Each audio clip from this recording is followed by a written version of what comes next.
Yo voy a hablar desde la clínica, porque lo que yo hago en definitiva es clínica, y un poco desde la docencia, porque también esa es mi otra actividad.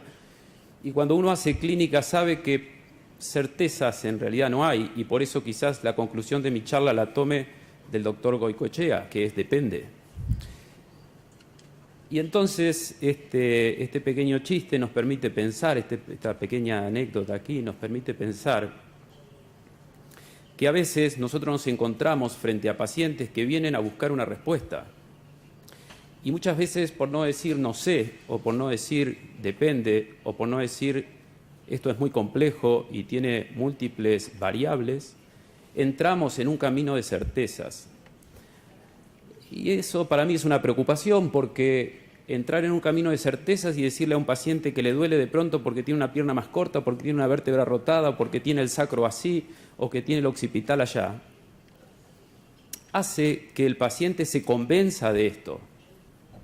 Y a tal punto somos convincentes que cuando luego uno le pregunta al paciente qué siente, como respuesta obtiene: tengo una hernia discal. Bueno, que yo sepa, tener una hernia discal no es una sensación, pero sin embargo hemos logrado introducir en la cabeza de ese paciente, en su cerebro, el concepto de que le duele porque tiene una hernia discal, que sabemos que por otra parte es un concepto falso. Entonces, lo primero que quiero hacer, quizás en esta charla, es llamar la atención sobre cuánto escuchamos y también llamar la atención sobre las cosas que decimos, y si a veces no conviene más callar que dar una opinión de certeza frente a un problema tan complejo como es el dolor, sea crónico o agudo.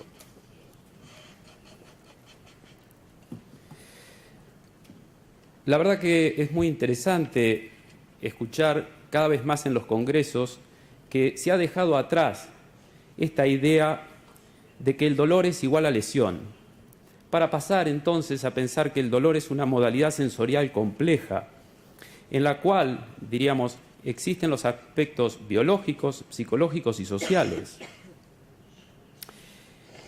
Esto, en realidad, por supuesto, se escucha mucho en los congresos, pero a veces en la práctica clínica uno sigue encontrando que todavía, en muchos casos, se plantean los tratamientos desde una visión que asocia el dolor con una lesión o con una disfunción, y simplemente eso, sabiendo entonces en la teoría e incluso en las comprobaciones científicas, que el dolor es algo mucho más complejo que una relación directa entre noxa y la sensación dolorosa. También hay que decir que el dolor, después de todo, es un mecanismo de protección, y por eso la frase «la vida con dolor» sin duda que no es tolerable, pero sin ella sería absolutamente peligrosa.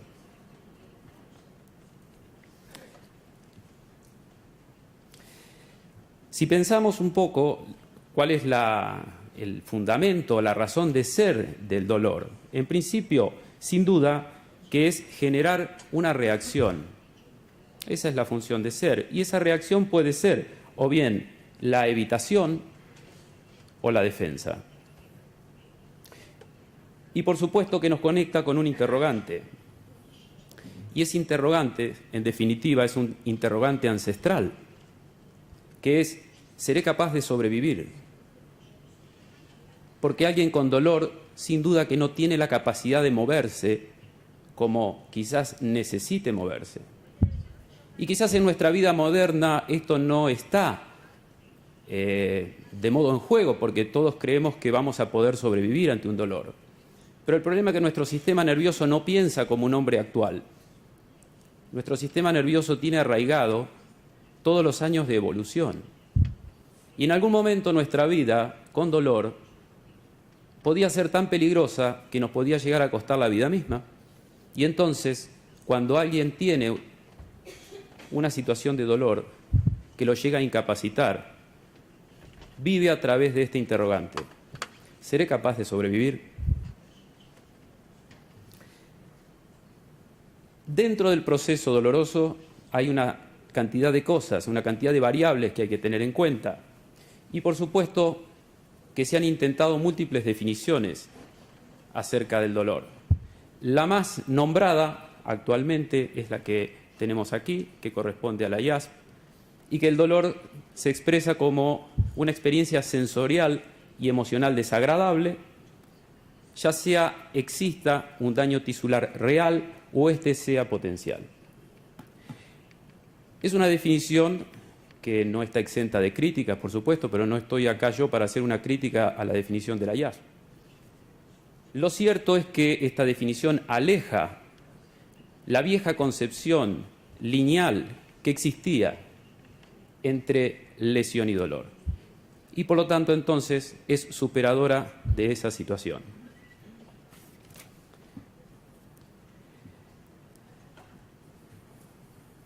Si nos hacemos esta pregunta, porque una de las funciones de un clínico, de alguien que hace tratamiento sobre pacientes, es, por supuesto, tomar toda la información que existe al día de hoy como relevante y luego tamizarla, pasarla por la realidad del consultorio.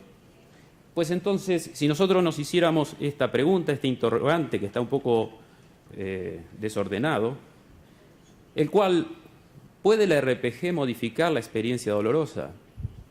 Bueno, en función de las investigaciones publicadas que uno puede encontrar actualmente haciendo una búsqueda en Medline, por ejemplo, incluso algunos de los autores de esas publicaciones están aquí presentes en este congreso y van a hablar sobre algunas investigaciones, podemos decir que la respuesta es sí. La RPG tiene la posibilidad de modificar la experiencia dolorosa en un paciente. Pero surgen entonces otros interrogantes cuando uno responde afirmativamente a la primera pregunta. Y creo que responder a estos interrogantes nos permite comprender mejor nuestra intervención, nos permite definir mejor los destinatarios de nuestro abordaje, de nuestro tratamiento, y profundizar en la efectividad. Porque quizás al final entonces vamos a coincidir con el doctor de que una lumbalgia puede llegar a ser un problema infeccioso. Pero la pregunta que yo me hago es que cuando se llega a esa conclusión, ¿cuál fue el criterio de selección de los pacientes? ¿Y de qué dolor estamos hablando? ¿De qué tipo de lumbalgia, por ejemplo? Pues entonces deberíamos pensar en estos interrogantes y lo que vamos a hacer en este recorrido es tratar de responder a ellos.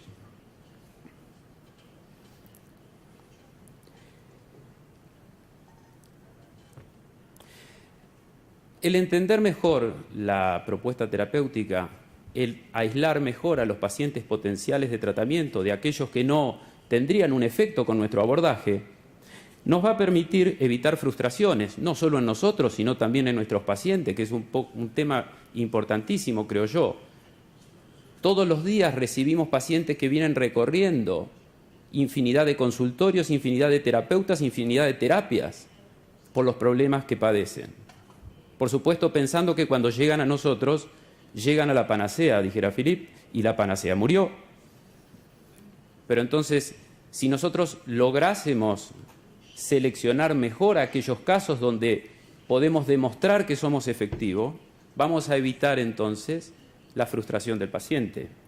También vamos a evitar la pérdida de tiempo y, por supuesto, el costo económico.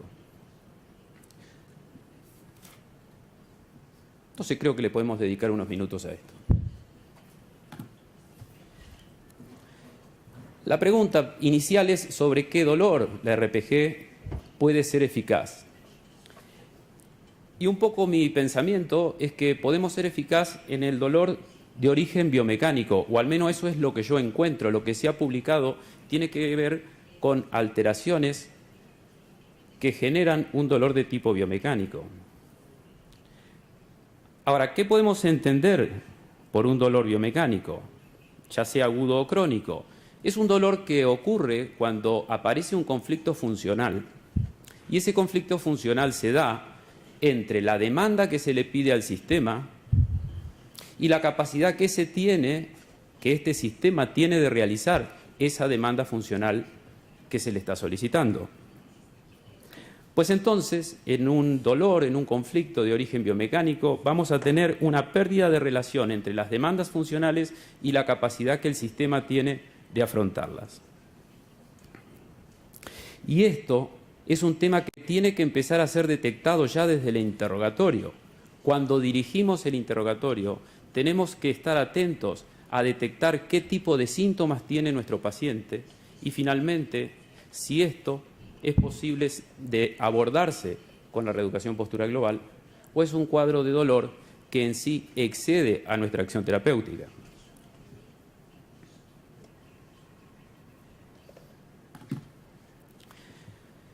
Nuevamente, el paciente consulta por un dolor, el médico le dice, el dolor de su pierna derecha se produce por su avanzada edad. Y el paciente lúcido le dice, no, porque la otra pierna tiene la misma edad y no me duele. Con lo cual esto también es una realidad constante en la clínica, a la cual nosotros tenemos que responder. Y esto tiene que ver entonces con que dentro de este dolor de tipo biomecánico vamos a tener por un lado lo que podemos llamar la alteración funcional. Esta alteración funcional es la responsable de la hiperalgesia o de la alteración primaria en la sensibilidad, de la cual se ha mencionado hace unos instantes. Pero por otro lado, también existe en este proceso, sin duda, un aspecto relacionado con la modulación. Este aspecto relacionado con la modulación va a ser responsable de lo que llamamos la hiperalgesia secundaria. Involucra a la neuromatriz, entendiendo por neuromatriz un concepto desarrollado por Melzack, en el cual se estructura una red neuronal que está al servicio de la percepción y que es responsable de la respuesta motora, de la respuesta emocional y de la respuesta conductual relacionada con todo el proceso doloroso. Generando entonces así un patrón de conducta. Este patrón de conducta relacionado con el dolor lo denomina este autor la neurofirma y de alguna manera esta neurofirma es la que determina el patrón de reacción que va a haber sobre un estímulo determinado.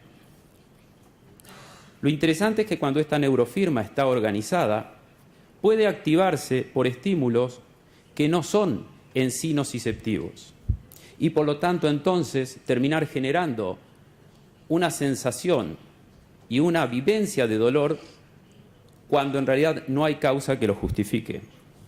Por lo tanto, podemos decir que en este caso el sistema entra en lo que denominaríamos una confusión neuronal. Por lo tanto, entonces aquí tenemos que si pretendemos abordar un cuadro de dolor y este dolor es de origen mecánico, de origen biomecánico y por lo tanto tiene asociada una alteración en la función, es necesario que nos planteemos, por un lado, modificar las barreras. Necesitamos modificar las barreras mecánicas que son de alguna manera o están relacionadas con esa disfunción. Pero no podemos dejar de lado que también tenemos que entrar a modificar el sistema de modulación sensorial.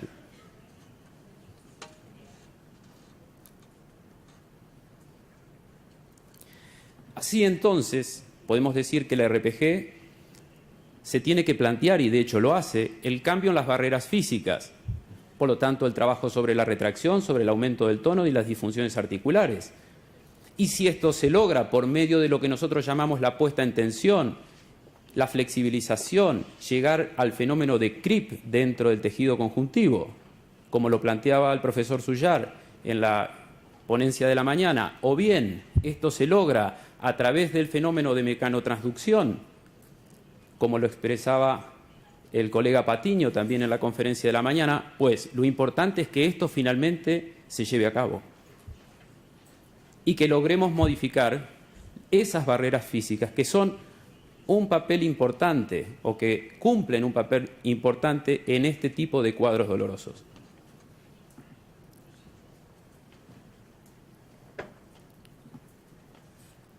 Luego, nosotros con nuestra intervención podríamos decir que podemos lograr un cambio en el corto plazo de esta experiencia dolorosa, ya sea a través del proceso de inhibición segmentaria, actuando a nivel del asta posterior de la médula espinal, a través de las interneuronas inhibitorias que van a ser a su vez estimuladas por fibras que van a llegar desde la periferia, por ejemplo, desde la piel, como lo mencionaba el doctor Goicoechea en su conferencia. Y finalmente, entonces, vamos a estar actuando quizás sobre las fibras a alfa, a beta o a gamma, propias estas últimas de la conducción del dolor. Y finalmente llegar entonces al asta posterior para generar en el asta posterior el primer elemento de inhibición, que sería el elemento de inhibición segmentario. En segunda medida, podemos decir que también a través de nuestra intervención podemos activar el sistema opiáceo endógeno o también la activación del sistema inhibitorio descendente. Este último controla y limita la transmisión nociceptiva, ya sea, por ejemplo, porque consideremos la región rostral ventromedial del bulbo, esa es una posibilidad, a través de las neuronas OFF que se activarían en esta zona vulvar y que luego proyectan hacia las láminas también del asta posterior de la médula espinal, láminas 1, 2 y 5. O bien, como dijimos, a través del sistema opioide endógeno, que liberaríamos a través de nuestra intervención manual opioides endógenos que irían a modular la sensación de dolor. Este sistema modulador, que por un lado relaciona la sustancia gris periacueductal, por otro lado la región ventral del bulbo, finalmente termina llegando al asta posterior de la médula espinal, como lo decíamos. Esta información es tomada por dos autores, Basbaum y Field, tanto en el año 1978 como en el año 1984, proponiendo entonces que un estímulo nociceptivo puede activar de control a través de un sistema inhibitorio descendente. Muchas veces durante la sesión, durante el tratamiento, nosotros lo que estamos haciendo es despertar dolor en el paciente. Un hecho que podría entenderse como paradójico, pero nuestra corrección manual muchas veces despierta sintomatología dolorosa. Lo interesante es cuando nosotros encontramos que la sintomatología dolorosa que despertamos es coincidente con la que el paciente refiere, porque entonces ahí se produce una situación que para nosotros podía ser de alto valor terapéutico, ya que entonces podríamos pensar que estamos activando este sistema modulador descendente y finalmente entonces generando un cambio a corto plazo en esa sensación de dolor que el paciente refiere.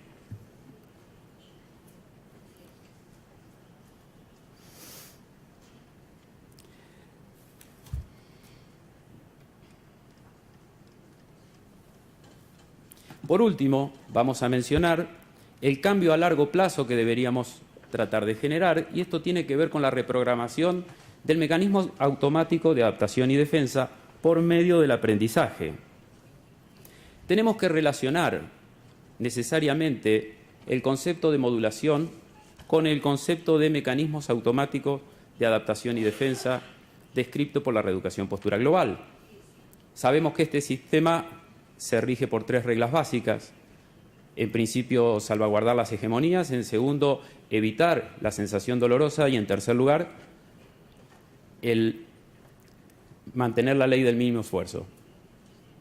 Muy bien. El proceso de sensibilización central, entonces, y los mecanismos automáticos de adaptación y defensa se relacionan de modo tal que si tenemos un sistema sensibilizado, vamos a tener mecanismos de adaptación y defensa hiperreactivos. Y por lo tanto, entonces, estos mecanismos de defensa hiperreactivos generarían un bucle en el cual estarían condicionando más tono muscular y por lo tanto entonces también más posibilidad de generar sensación dolorosa. Tenemos que ir a cortar esto. Por lo tanto entonces la posibilidad de modificar esto se da a través de un aprendizaje a nivel de la corteza sensorial. ¿Por qué es importante actuar ahí? Bueno, en principio porque es la manera que tenemos que el paciente cambie su manera de percibir, su manera de evaluar la situación en la cual está actualmente y entienda que existe otra manera de sensar esos mismos estímulos y no a través de la sensación de dolor. Y aquí, dentro de nuestro trabajo, hay un aspecto que hay que remarcar. Por un lado, en la evaluación, cuando estamos dentro de lo que nosotros llamamos la reequilibración. Que el paciente encuentre en la reequilibración o que a través de la reequilibración se despierte la sensación de dolor, no es un dato menor. Como tampoco es un dato menor que a través de la reequilibración se le proporcione un alivio al paciente del dolor por el cual él consulta. En primer lugar, porque para nosotros eso empieza a confirmar la hipótesis de que el síntoma es efectivamente mecánico, porque si a través de una modificación de la situación morfológica el síntoma cambia, entonces yo puedo justificar que ese síntoma es mecánico. Por lo tanto, para nosotros tiene un valor primordial. Pero a su vez para el paciente, ya sea consciente o inconscientemente, su sistema de procesamiento sensorial a nivel del sistema nervioso central comienza a percibir que hay una diferencia entre el estar en la posición A y estar en la posición B. Y esto para mí tiene un rol fundamental en lo que es el aprendizaje a modular las sensaciones que provienen desde la periferia.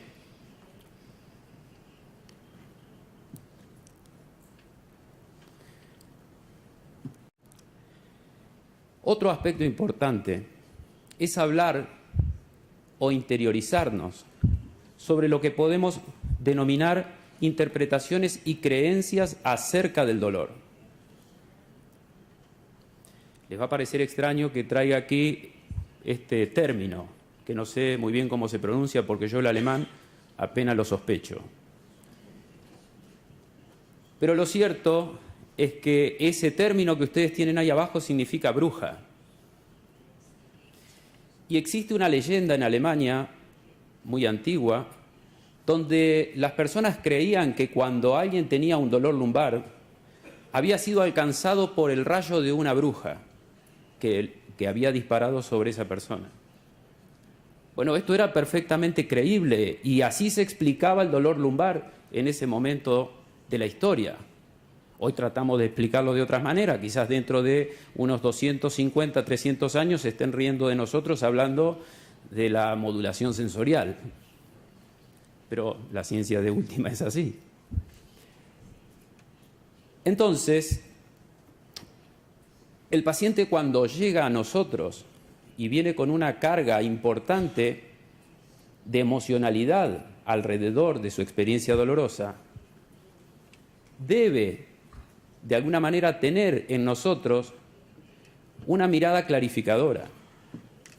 No pretendiendo dar certezas, porque hemos dicho al principio que quizás no las tengamos, pero sí por lo menos tratando de despejar aquellas cosas que podrían reforzar la sensación fantasmal de tener un dolor y por lo tanto modificada su calidad de vida. A veces pasamos por alto este hecho fundamental de preguntarle al paciente qué miedos tiene en relación a su dolor, por ejemplo. ¿Qué dudas tiene? ¿Qué cree que este dolor va a generarle en el futuro? ¿Hace una conexión este paciente entre un hecho grave de algún familiar que tuvo un dolor semejante y su proceso de dolor actual? Son preguntas que es necesario hacer, son preguntas que es necesario por lo menos responder, porque algunas cosas sí podemos responder con certeza. Y por lo tanto, entonces, si es posible, debemos darlas.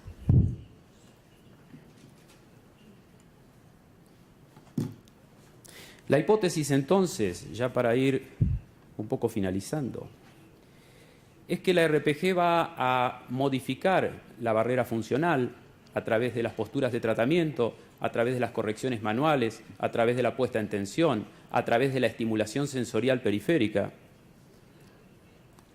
Va a introducir un cambio al modificar el sistema de modulación sensorial, como hemos visto, a través de esos 3 mecanismos que se mencionaron. Y por último, a través de una reorganización dentro de la neuromatriz. Claro que para que esto suceda, tenemos que tener intencionalidad. Y entonces la sesión de RPG debería transformarse en sí misma en un proceso de aprendizaje. Este proceso de aprendizaje, o en este proceso de aprendizaje, mejor dicho, debemos, por un lado, tener un destinatario, y en este caso es el paciente. Tenemos que tener un educador, y en este caso es el profesional que está atendiendo. También tenemos que tener un entorno, y el entorno es la sesión, es el proceso de evaluación, es el proceso de escucha, es el proceso de comunicación con el paciente, es el proceso del trabajo dentro de la postura, es el proceso de integración sensorial dentro del tratamiento y es el proceso dentro de la postura de tratamiento y es el proceso de integración sensorial después de la postura de tratamiento. Eso de alguna manera define nuestro entorno de trabajo. Es importante que la nueva información que tenemos a administrar sea administrada correctamente, porque de eso depende también la asimilación. Pues entonces deberíamos trabajar también con qué magnitud de estímulos vamos a actuar, durante cuánto tiempo vamos a actuar y finalmente cómo vamos a distribuir esos estímulos a lo largo de la sesión. Y entonces podemos pensar que el paciente cuando atraviesa ese proceso, y no estoy hablando de una sesión, un tratamiento no se resume en una sesión, estoy hablando del proceso terapéutico que nos lleve finalmente a generar el cambio, tanto a nivel de las barreras funcionales, como a nivel del sistema de modulación, como también a nivel de la neuromatriz. Y esto es un proceso, y por eso reeducamos porque estamos en un proceso de enseñar nuevamente. Y entonces, decía, la sesión de RPG, el tratamiento de RPG se vuelve una experiencia educadora y el paciente entonces tiene la posibilidad de volver a aprender. Llegando a las conclusiones, quiero dejar aquí que pienso, en principio, que la terapia manual repercute más allá del terreno donde ejerce su acción directa. Hemos tenido charlas excepcionales acerca de los procesos químicos, charlas increíbles también a nivel de los procesos químicos, a través de los procesos neuronales. Entonces, ejerce una acción más allá.